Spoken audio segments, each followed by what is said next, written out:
Messenger থেকে Meta AI অপশনটি কিভাবে ডিলিট করবেন সে প্রসেস দেখাবো আজকের এই ভিডিওতে।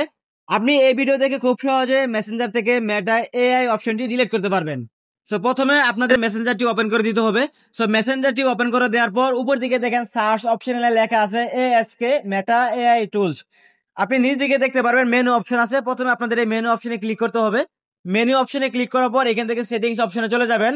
সেটিংস অপশনে যাওয়ার পর এখান থেকে দেখতে হবে নিচ দিকে প্রফেশনাল সেটিংস নামে একটা অপশন আছে। আপনি এখান থেকে প্রফেশনাল সেটিংসে ক্লিক করে দিবেন। প্রফেশনাল সেটিংসে ক্লিক করার পর দেখতে পাবেন এখান থেকে টার্ন অন মেসেজিং টুলস, মানে আপনার মেসেঞ্জারের সকল টুলস কিন্তু অন আছে, আপনাকে জাস্ট এটা অফ করতে হবে। অফ করার জন্য আপনি জাস্ট এখান থেকে টার্ন অন মেসেজিং টুলস এই অপশনটিতে ক্লিক করে দিবেন। তো ক্লিক করার পর আপনার সামনে এরকম পেজ আসবে, এখান থেকে কন্টিনিউতে ক্লিক করে দিবেন। কন্টিনিউতে ক্লিক করার পর এখান থেকে টার্ন অন টুলস এই অপশনটিতে ক্লিক করে দিবেন।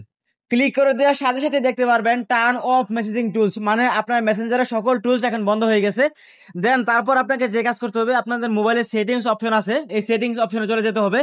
সেটিংস অপশনে যাওয়ার পর এখান থেকে আপনাকে খুঁজে বের করতে হবে অ্যাপ মেনু বা অ্যাপ অপশনটি খুঁজে বের করতে হবে। অ্যাপস অপশনটি খুঁজে বের করার পর এখান থেকে অ্যাপ ম্যানেজমেন্ট অপশনে ক্লিক করে দেখতে পাবেন আপনার মোবাইলের সকল অ্যাপস এখানে চলে আসবে।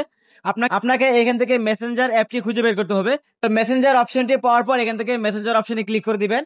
মেসেঞ্জার অপশনে ক্লিক করার পর এখান থেকে আপনাকে গুরুত্বপূর্ণ একটি কাজ করতে হবে, যে কাজ করলে আপনার মেসেঞ্জার থেকে মেটা এআই টুলসটি ডিলিট হয়ে যাবে একদম পার্মানেন্ট ভাবে।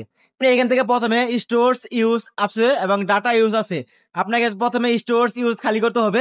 আপনি জাস্ট স্টোরস ইউজে ক্লিক করে দিবেন। দেন এখান থেকে ক্লিয়ার ডাটা এবং ক্যাজেস ডাটা দুটোতে ক্লিক করে দিবেন। জাস্ট আপনি এখান থেকে ডাটাটি ক্লিয়ার করে নেবেন। সো ডাটা ক্লিয়ার করার পর দেখেন আমার মেসেঞ্জার অপশন থাকে কিনা, ডাটা ক্লিয়ার করে দিলাম। দেন এখান থেকে এটাও আমি ক্লিয়ার করে দিব। এখান থেকে স্টোরস ইউজ খালি করার পর আপনি জাস্ট আপনার মেসেঞ্জারটি আপডেট দিয়ে নেবেন। সো মেসেঞ্জার আপডেট জন্য আপনি প্লে স্টোরে চলে যাবেন। প্লে স্টোরে যাওয়ার পর এখান থেকে সার্চ করবেন মেসেঞ্জার লিখে। সো মেসেঞ্জার লিখে সার্চ করার পর আপনার সামনে আপনার ফেসবুক মেসেঞ্জারটি চলে আসবে।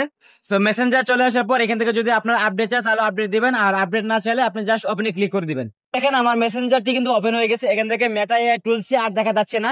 এভাবে আপনারা খুব সহজে মেটা এআই টুলসটি ডিলিট করতে পারবেন। তো এই ছিল ভিডিওটি ভালো লাগলে অবশ্যই পরবর্তী এরকম ভিডিও পেতে লাইক দিবেন, চ্যানেলটি সাবস্ক্রাইব করে রাখবেন। ধন্যবাদ।